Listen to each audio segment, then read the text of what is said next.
ఎక్కడ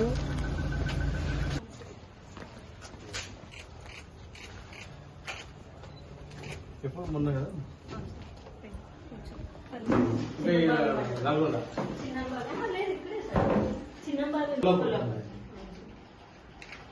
అమ్మ వాళ్ళ కొత్తగూడ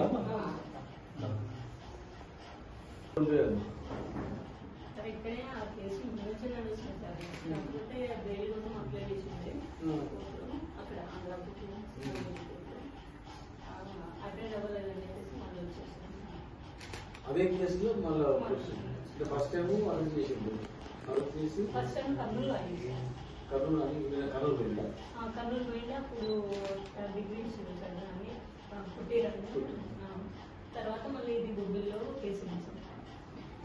బొబ్బిలి కేసు అయితే అక్కడ అటెండ్ అవ్వలేదని చెప్పేసి అదే కేసు.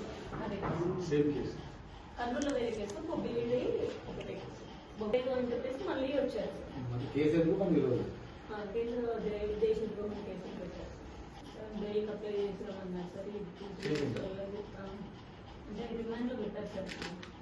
బొబ్బిలి సబ్ జైల్లో ఉన్నారు. మా వాళ్ళు ఇద్దరు ముందు వెళ్ళాను సార్. మా తమ్ముడు ఇద్దరు ఉన్నారు.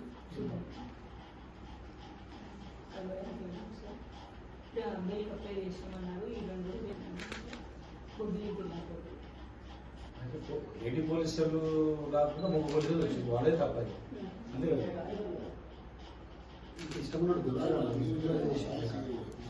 ఏం కాదు. ఇప్పుడు మనం కూడా పౌరుషం నెక్స్ట్ రేపు ఎవరు ఈ గవర్నమెంట్ చేస్తారు చూద్దాం. కర్నూలులో కొట్టిందనే పోయలేదు సార్. ఇక్కడ కర్నూలులో కొట్టినట్లా కొట్టి ఒక బయలు తెచ్చుకుందాం అన్నట్లా పోలే. బెయిల్ హాలిడేస్ ఉండేది, సమ్మర్ హాలిడేస్ ఉండేది సార్. అందుకు బెయిల్ డిలే అయ్యింది. సమ్మర్ హాలిడేస్ వచ్చినాయి పరిస్థితి ఒక 10 days కి సమ్మర్ హాలిడేస్ అట్లా చేయొద్దు, కలిసి ఉండాలి, మంచిగా ఉండాలి అనేది వాళ్ళే అర్థం చేసుకోవాలా. చూద్దాం మరి. చిన్న ఇది వచ్చిన దానికి జైలు పెట్టుడు పుట్టూరు అంటే నెల రోజులు ఇదైంది సార్.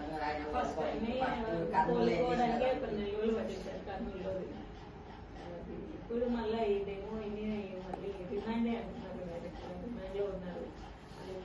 అసలు అర్థమైతే అసలు ఎంత ధైర్యంగా ఆయన మర్డర్ చేసిండా లేకపోతే ఏమన్నా దొంగతనం చేసిండా? ఎంత అన్యాయం.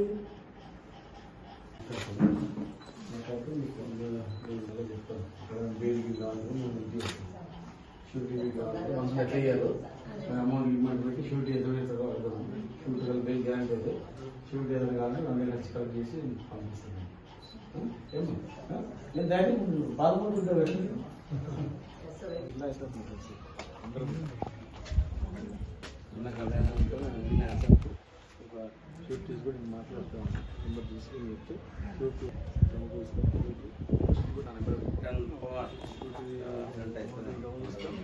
వచ్చిన తర్వాత కూడా ఎట్లాంటి ఆలోచన చేస్తాం. ఇంతకన్నా పెద్ద చూడే ఛానల్ కూడా ప్లాన్ చేస్తాం. నేను వెంటనే మాట్లాడుకుని ప్లాన్ చేస్తాను, తీసుకుంటాను.